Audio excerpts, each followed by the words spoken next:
Influenza நோய் அறிகுறிகள் உள்ள குழந்தைகள் இந்த நாட்களில் பதிவாகி வருவதால் அந்த அறிகுறிகளை கொண்ட குழந்தைகளுக்கு முகக்கவசத்தை அணிவிக்குமாறு சுகாதார பிரிவு பெற்றோரை வலியுறுத்தியுள்ளது. குழந்தைகள் நல மருத்துவர் தீபால் பெரேரா இதனை தெரிவித்துள்ளார். கை, கால் மற்றும் வாய் நோய் இந்த நாட்களில் குழந்தைகளுக்கு பரவி வருவதாகவும், எனவே சரியான சுகாதார அறிவுறுத்தல்களை பின்பற்றுவதன் மூலம் குழந்தைகளை பாதுகாக்க முடியும் எனவும் அவர் சுட்டிக்காட்டியிருக்கிறார்.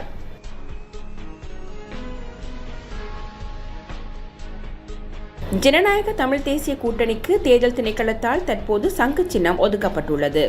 அதற்கமைய வடக்கு கிழக்கு முழுவதும் கூட்டணியாக சங்கு சின்னத்தில் போட்டியிட உள்ளோம் என்றும், அதே நேரத்தில் கொழும்பிலும் இம்முறை போட்டியிடுவது தொடர்பில் ஆராய்ந்து வருகிறோம் என்றும் EPRLF அமைப்பின் தலைவரும் ஜனநாயக தமிழ் தேசிய கூட்டணியின் ஊடக பேச்சாளரும் முன்னாள் பாராளுமன்ற உறுப்பினருமான சுரேஷ் பிரேமச்சந்திரன் தெரிவித்தார்.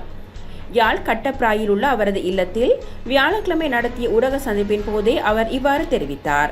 மேலும் அவர் கருத்து தெரிவிக்கையில், எதிர்வருகின்ற நாடாளுமன்ற தேர்தலில் நாங்கள் இந்த சங்கு சின்னத்தை எங்களுக்கு தருமாறு தேர்தல் ஆணையாளருக்கு கடிதம் எழுதியிருந்தோம். அந்த ஒருமித்த கருத்தின் அடிப்படையில் தான் அந்த கடிதம் எழுதப்பட்டது. தமிழ் தேசிய கட்டமைப்பில் இருக்கக்கூடிய சிவில் சமூக பிரதிநிதிகளும் அரசியல் கட்சிகளுடைய பிரதிகள் எல்லோரும் இணைந்து ஏற்றுக்கொண்டதன் பிரகாரம் தான் அந்த கடிதம் எழுதப்பட்டது. அதன் பிரகாரம் நேற்று தினம் எங்களுக்கு அந்த சின்னம் ஒதுக்கப்பட்டிருக்கிறது. அதுவே வரக்கூடிய பாராளுமன்ற தேர்தலில் அந்த சின்னத்தில், அந்த சங்கு என்ற சின்னத்தில் நாங்கள் போட்டியிடுவதாக இப்பொழுது தீர்மானித்திருக்கிறோம்.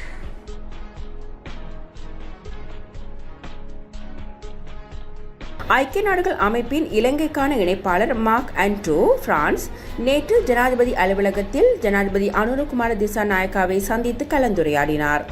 இதன்போது ஐநா பொதுச் செயலாளர் ஆண்டோனியோ குட்டாரஸின் வாழ்த்துச் செய்தியை ஐக்கிய நாடுகள் அமைப்பின் வதிவிட இணைப்பாளர் ஜனாதிபதி அனுரகுமார திசாநாயக்காவிடம் வழங்கினார். கடந்த ஜனாதிபதி தேர்தலில் ஜனாதிபதி அனுரகுமார திசாநாயக்காவின் பண்பான தன்மைக்கும் வாழ்த்து தெரிவித்த இணைப்பாளர் ஜனாதிபதியின் தேர்தல் விஞ்ஞாபனத்தையும் வரவேற்றார். மக்கள் எதிர்பார்ப்புகள் அதிகளவில் காணப்படுவதால் எதிர்வரும் காலம் சவாலானதாக அமையும் என சுட்டிக்காட்டிய ஐநா இணைப்பாளர் சர்வதேச நாணய நிதியத்துடனான இலங்கையின் வேலை திட்டம் மற்றும் வறுமை ஒழிப்பு முயற்சிகளுக்கு ஐநா ஒத்துழைப்பு வழங்கும் எனவும் உறுதியளித்தார்.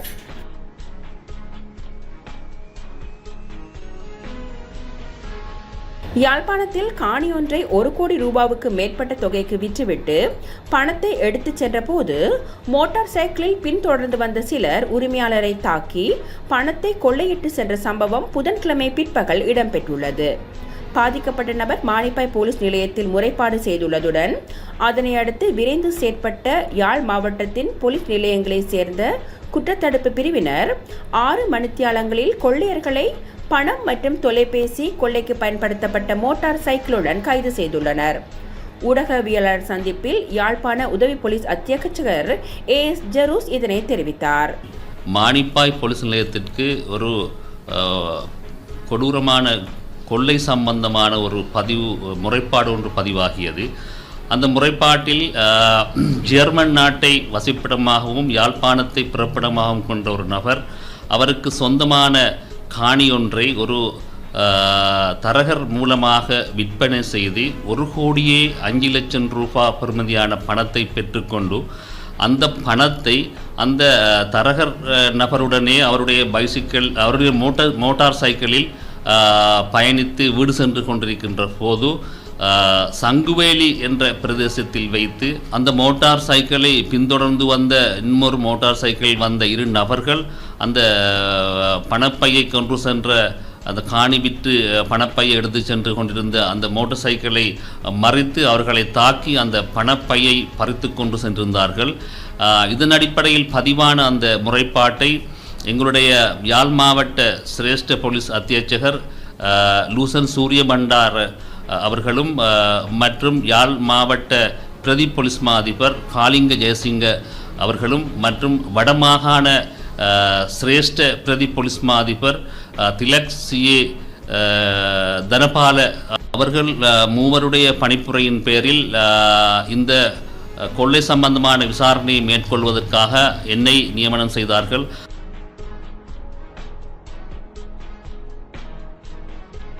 நாட்டின் பொருளாதார அபிவிருத்திக்கு மிகச்சிறந்த சந்தர்ப்பம் கிடைத்துள்ளதாகவும் அதற்கு முறையான திட்டத்தின் அடிப்படையில் செயற்படுவது புதிய அரசாங்கத்தின் எதிர்பார்ப்பெனவும் பிரதமர் மற்றும் வர்த்தக வாணிப உணவு பாதுகாப்பு கூட்டுறவு அபிவிருத்தி கைத்தொழில் மற்றும் தொழில் முயற்சி அபிவிருத்தி அமைச்சர் கலாநிதி ஹரணி அமரசூரிய தெரிவித்தார்.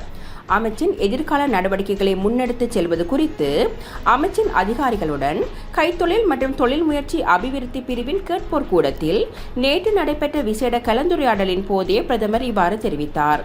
இக்கலந்துரையாடலில் அமைச்சின் அதிகாரிகள் மற்றும் அமைச்சின் கீழ் இயங்கும் நிறுவனங்களின் அதிகாரிகள் நிறுவனங்களின் தற்போதைய நிலை மற்றும் அவற்றின் செயற்பாடுகள் மற்றும் நிறுவனங்களில் ஏற்பட்டுள்ள பிரச்சனைகள் குறித்து பிரதமருக்கு விளக்கினர்.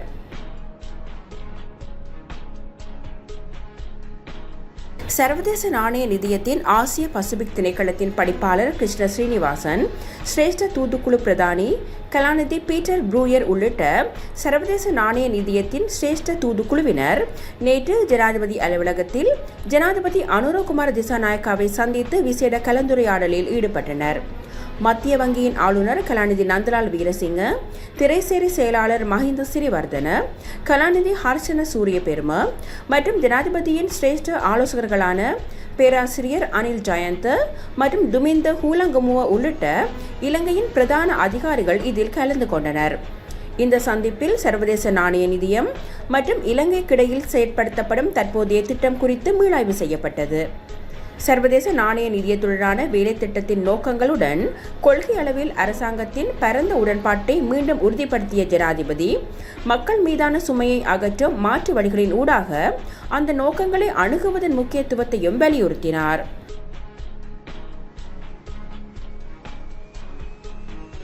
பொது தேர்தலுக்கான வேட்புமனுக்களை ஏற்றுக்கொள்ளும் பணிகள் இன்று முதல் ஆரம்பமாகின்றன. அதற்கமைய எதிர்வரும் 11ஆம் தேதி நண்பகல் 12 மணி வரை வேட்பு மனுக்களை சமர்ப்பிக்க முடியும் என தேர்தல்கள் ஆணைக்குழு தெரிவித்துள்ளது.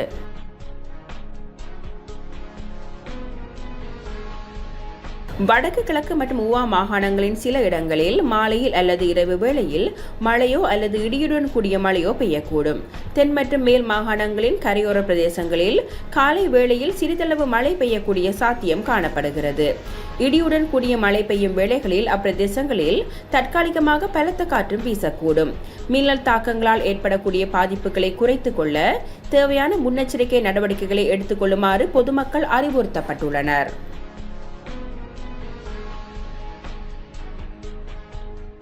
தமிழ் சினிமாவின் சூப்பர் ஸ்டார் ரஜினிகாந்த் தற்போது கூலி படத்தில் நடித்து வருகிறார். இதற்காக விசாகப்பட்டினத்தில் நடந்து வரும் படப்பிடிப்பில் கலந்து கொண்ட ரஜினிகாந்த் கடந்த சில நாட்களுக்கு முன்புதான் சென்னை திரும்பினார். இந்நிலையில் செப்டம்பர் 30ஆம் தேதி நள்ளிரவு உடல் நலக்குறைவால் சென்னை அப்போலோ மருத்துவமனையில் அனுமதிக்கப்பட்டார். அடிவயிற்று பகுதியில் ஏற்பட்ட வீக்கம் காரணமாக அவர் மருத்துவமனையில் அனுமதிக்கப்பட்டார் என கூறப்பட்டது. தொடர்ந்து இதயத்தில் இருந்து பிரியும் இரத்த நாளத்தில் வீக்கம் இருந்ததால் டிரான்ஸ் கத்தீட்டர் முறையில் ஸ்டென் பொருத்தி வீக்கத்தை நிறுத்தியதாகவும் ரஜினிகாந்தின் உடல்நிலை தற்போது சீராகவும் அவர் நலமுடன் இருப்பதாகவும் அப்போலோ மருத்துவமனை தெரிவித்துள்ளது. நடிகர் ரஜினிகாந்த் நேற்று நள்ளிரவு டிஸ்சார்ஜ் செய்யப்பட்டார். சிகிச்சை முடிந்த நிலையில் நள்ளிரவு டிஸ்சார்ஜ் செய்யப்பட்ட ரஜினிகாந்த் வீடு திரும்பினார். 4 நாட்களுக்கு பிறகு ரஜினிகாந்த் வீடு திரும்பியுள்ளார். 2 வார காலத்துக்கு ஓய்வெடுக்க மருத்துவர்கள் அறிவுறுத்தி இருப்பதாகவும் அதன்படி வீட்டிலேயே ஓய்வெடுக்க இருப்பதாகவும் தகவல்கள் வெளியாகியுள்ளன.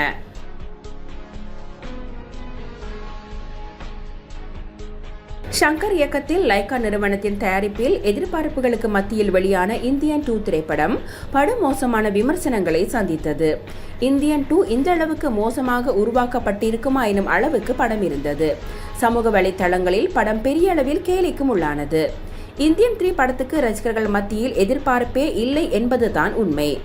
இந்தியன் 2 படத்தை வாங்கிய விநியோகஸ்தர்களுக்கு நஷ்டம் ஏற்பட்டுள்ளதால் இந்தியன் 3 திரைப்படத்தை நேரடியாக OTTயில் ரிலீஸ் செய்துவிடலாமா என்ற முயற்சிகள் நடந்து வருவதாக சொல்லப்படுகிறது. இது சம்பந்தமாக முன்னணி OTT நிறுவனம் ஒன்றுடன் பேச்சுவார்த்தை நடத்தப்படுவதாகவும் சொல்லப்படுகிறது.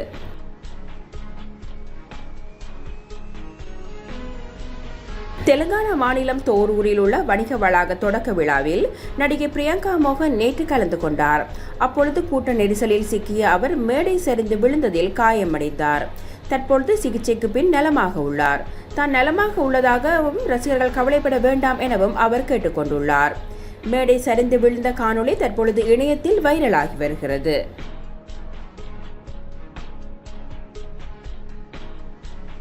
ஐசிசி மகளிர் T20 உலகக்கிண கிரிக்கெட் தொடரில் இலங்கை அணிக்கு எதிரான போட்டியில் பாகிஸ்தான் அணி 31 ஓட்டங்களால் வெற்றி பெற்றுள்ளது. ஷார்ஜா மைதானத்தில் இடம்பெற்ற இந்த போட்டியில் நாணய சுழற்சியில் வெற்றி பெற்ற பாகிஸ்தான் அணி முதலில் துடுப்பெடுத்தாட தீர்மானித்தது. அதன்படி முதலில் துடுப்பெடுத்தாடிய அந்த அணி 20 ஓவர்கள் நிறைவில் சகல விக்கெட்டுகளையும் இழந்து 116 ஓட்டங்களை பெற்றது. துடுப்பாட்டத்தில் பாகிஸ்தான் அணி சார்பில் அணியின் தலைவி ஃபாத்திமா சனா 30 ஓட்டங்களை பெற்றதுடன் நிதா தார் 23 ஓட்டங்களை பெற்றிருந்தார். பந்துவீச்சில் இலங்கை அணி சார்பில் உதேசிகா பிரபோதனி, சுகந்திகா குமாரி மற்றும் சமரி அத்தப்பத்து ஆகியோர் தலா 3 விக்கெட்டுகளை வீழ்த்தினர்.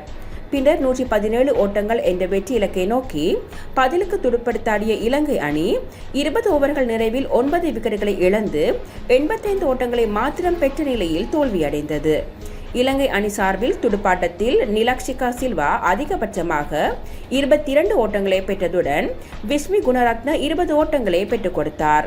பந்துவீச்சில் பாகிஸ்தான் அணி சார்பில் சாதியா இக்பால் 3 விக்கெட்டுகளை வீழ்த்தினார். இது போன்று பல செய்திகளை தெரிந்து கொள்ள நமது வைப்ஸ் டிவி யூடியூப் தளத்தை சப்ஸ்கிரைப் செய்து அருகிலுள்ள பெல் பட்டனை கிளிக் செய்யுங்கள்.